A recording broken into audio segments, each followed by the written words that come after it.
মোটামুটি ভালো দিয়ে স্যার।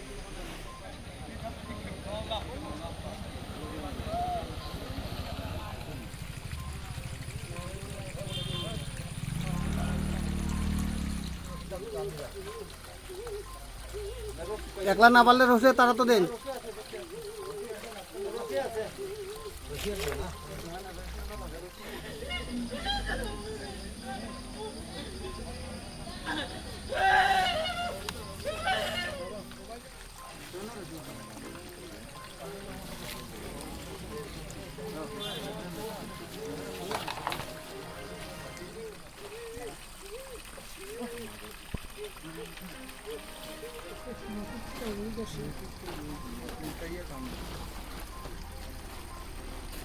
ওখানে আতদের একটু টান দিন, উঠে দিব। পলিথিন আর একটু বড় লাগবে।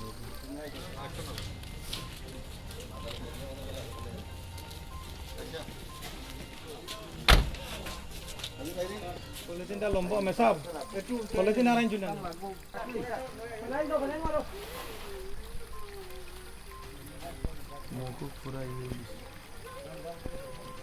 আজকে যে বালুক ছড়াতে একটা মৃতদেহ পাওয়া গেছে একটা কালভার্টের ভিতরে, আপনার কি হয়?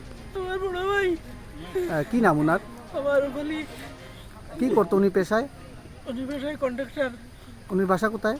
বাউর বাজারে, কৈলা শহরে। কৈলাসহর, রাজনগর। কতদিন আগে উনি মিসিং হয়েছিলেন? গত 15 তারিখে।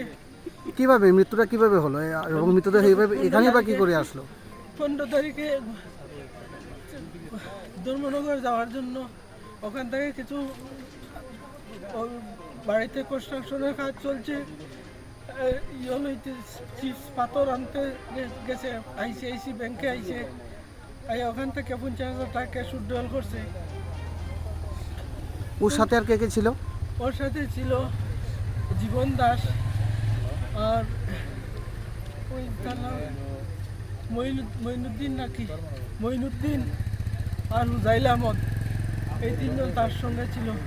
কখন কৈলাস হচ্ছে কত সময় বের হয়? কৈলাস আনুমানিক 2:30-3টায় বাইর হয়েছে অ্যাক্সিস ব্যাংক থাকিয়া, আইসিআইসি ব্যাংক থাকিয়া টাকা উইথড্রল করিয়া বাইর হইয়া ধর্মনগর গেছে। ওরাও সাথে ওরাও এসেছিল ধর্মনগর সাথে ওরা ও যে মঈনুদ্দিন যে তিনজনের নাম আপনি বলেছেন ওনাদের সাথে ওনার কি আপনার ভাইয়ের কি এর সাথে পূর্ব পরিচিত ছিল নাকি? সব পরিচিত। ওই মঈনুদ্দিন যে তার বাসায় সব সময় থাকতো, কাম কাজ করতো? কাম কাজ করতো। আপনি তার বাড়িতে স্ত্রী নাই, হ্যাঁ সবসময় ঘরে কোনো সময় ভাত টাত রান্না করে খাওয়াইতো, রাত্রেও তার কানে থাকতো। আর ওই জীবন দাসও তার সঙ্গে যাতায়াত ছিল, সবসময় যাইতে যাইতে ইয়ে করতে ঢুকতো। আর হুজাইল আহমদ তো আমার বাতিজা, আপন ভাতিজা? আপন বাতিজা। ভাতিজাও ছিল সেই মৃত্যুকাণ্ডে জড়িত? জড়িত ছিল।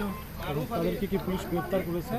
তারা এর আগে আমার এই তিনজনে মিলিয়া আরও একজন আছে, তারা বড়বাবু জানি, বড়বাবু তারা একজন নিয়ে জিজ্ঞাসাবাদ করার পর জানতে পারছে যে ওই আকাশ ওই আর একটা ছেলে, তারাও মিলিয়ে অনেক টাকা তার এটিএম থেকে চিন্তাই করিয়া এরপরে বাগিয়া হয়ে গেছে জানি পলাতক আছে চেন্নাই না বেঙ্গালুর, সে 2-4-5 দিন আগে চলে গেছে। আইসিআইসিআই ব্যাংক থেকে কত টাকা উইথড্র করা হয়েছে? তাই নিয়ে নিজে সেলফে ইয়ে করছে, উইথড্রল করছে 50,000 টাকা। তখন তাই নিয়ে বুঝতে পারছে যে তার অ্যাকাউন্ট থেকে যে টাকা আরও টাকা গেছে। হ্যাঁ, অ্যাকাউন্টে যে আছে সে আমাদের বাইনা সম্পর্কে। সে বলছে মামা আজকে 50,000 টাকা কেন উইথড্রল করতেছো? এই যে তুমি অত টাকা উইথড্রল করতে কী করতেছো তুমি টাকা দিয়া? তখন বলছে কি আর উইথড্রল, আমি আর তো কোনো উইথড্রল করি না। বলে এটিএম দিয়ে কে তুমি তো প্রচুর টাকা তুলছো? বলো না আমি তো তুলছি না, আমি তো কোনো টাকা এটিএম থেকে তুলছি না। তখন হয়েছিল খেয়ে তুলছে, আমার এটা তাড়াতাড়ি ব্লক করছে করে হয়েছে। এখন কী করতাম, আমার কত টাকা গেছে? তখন তাই একটু হতভম্ব লাগে গেছে, অ্যামাউন্টটা হে কইছে না, কইছে প্রচুর টাকা উঠছে তোমার অ্যাকাউন্ট থেকে। তারপর তাই না কইছে আমার পাইকিনা যেটা ব্যাংকে আছে পরামর্শ দিছে যে একটা ডিএনটি করিয়া তাড়াতাড়ি তুমি নিয়ে দাও, আমি তো স্টেটমেন্ট বাইর করিয়া তারা তো সিসি ফুটেজ আছে প্রত্যেকটা এটিএমে বাইর করিয়া দেবো, খেয়ে নিচে। তখন তোমার কাছে পরিষ্কার হয়ে যাব গিয়া তারার বিরুদ্ধে মামলা করবাই। তখন ওই জীবন দাস তার সঙ্গে ছিল ব্যাংকে, এ ওই কাণ্ডেও জড়িত। আর সে শুনিয়া এই তারা সবাই চেন পুরা করছে যে এখান থেকে তারা এইভাবে কই দিছে। তো আমার অনুমান আর এইভাবে পরে তানে ওই ধর্মনগর থেকে আসার সময়ে তানে মারছে। ইরানি ওসি স্যারের যে স্টেটমেন্ট আমার কাছে যেটা হয়েছে, তারা তিনজনে স্বীকার পাইছে। তিনজনে স্বীকার করছে। অনুকুটির উপরে আনিয়া তানলে কইছে আমার একটু আমি প্রস্রাব করবো, প্রস্রাব করাতে রাস্তা সাইডে যখন বইছে তখন পিছন দিকে গামছা দিয়া ফাঁস লাগাইয়া মাইরা পালাইছে। তারা ওই তিনজন অঙ্কুশ যাইলে আমার জীবনটা আকাশ আকাশ আসছিল না ওইখানে, আকাশ বেঙ্গালুর চলে গেছে। মানে আকাশে জড়িত আসলো। হ্যাঁ, এটিএম কাণ্ডে জড়িত আছে। আচ্ছা আচ্ছা আচ্ছা। ওই মঈনুদ্দিন গাড়ির ড্রাইভার খুব চক্রান্ত করিয়া একটা চক তৈরি করিয়া আমার বাইরে হত্যা করা হয়েছে। এর পিছনে আরও হাতের হাত আছে। এটা মিডিয়া এবং পুলিশ পার্সন আপনারা খুঁজিয়া বার করবা। এখানে আপনার ভাই আপনি কি ব্যবসা করছেন? কন্ট্রাক্টর, পিডব্লিউডির কন্ট্রাক্টর নাম কি ছিল? মারুফ আলী। বাড়ি? বাড়ি যুবরাজনগর, বাবুর বাজার, কৈলাসহর। কৈলাসহর। মারুফ আলীর বাবার নাম? বাবার নাম লেট আকবর আলী। এখন বড় ভাই হিসাবে কি চাইছেন আপনি? আমি আমার বড় ভাই উনি, আমি ছোট ভাই উনি। আচ্ছা আচ্ছা, কি চাইছেন আপনি? আমি চাইছি এটা সুস্থ বিচার চাই। তদন্তক্রমে এই চক্রের সাথে খারাপ জড়িত আছে তাদের সবাইকে পুলিশ গ্রেফতার করে। এখন অবধি কি আপনাদের পরিবার থেকে তাদের অভিযুক্তদের বিরুদ্ধে কোনো এফআইআর দাখিল করেছেন কৈলাসহর পিএসে? মিসিং ডায়েরি করেছি, এফআইআর করতেছিলাম। এসডিপিও স্যার ফোন করছেন যে এটা পরে করবেন, আগে তাড়াতাড়ি আসেন। পুরো আমি তাড়াতাড়ি এসে তো গেছি। আজকেই মৃতদেহের সন্ধান খবর আজকেই পেয়েছেন আপনারা? আজকে পেয়েছি সকাল ওই ওসি স্যারের মাধ্যমে আমি পেয়েছি।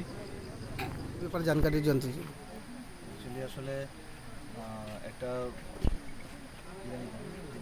থানার জিডি এন্ট্রি পেয়েছে 20 তারিখে, যেটা জিডি এন্ট্রি ছিল ওই মিসিং ডায়েরির রেফারেন্সে এসডিপিও কৈলাসহর এন্ড ওনার টিম ওরা একিউজডের সাথে খুঁজতে খুঁজতে ওরা একজন লোকের সন্ধানে ওরা নর্থ ডিস্ট্রিক্টে এসছেন। আসার পর এখানে পানিসাগর পিএস এবং ডামছড়া পিএসের মাঝামাঝি একটা জায়গা আছে বালুছড়া, এখানে একটা স্পটে এই একিউজরা ওরা নাকি কনফেস করেছে। ওরা বডিটা এখানে ওরা ডিকম্পোজ করে, মানে এখানে ওরা ডিসপোজ করেছে বডিটা।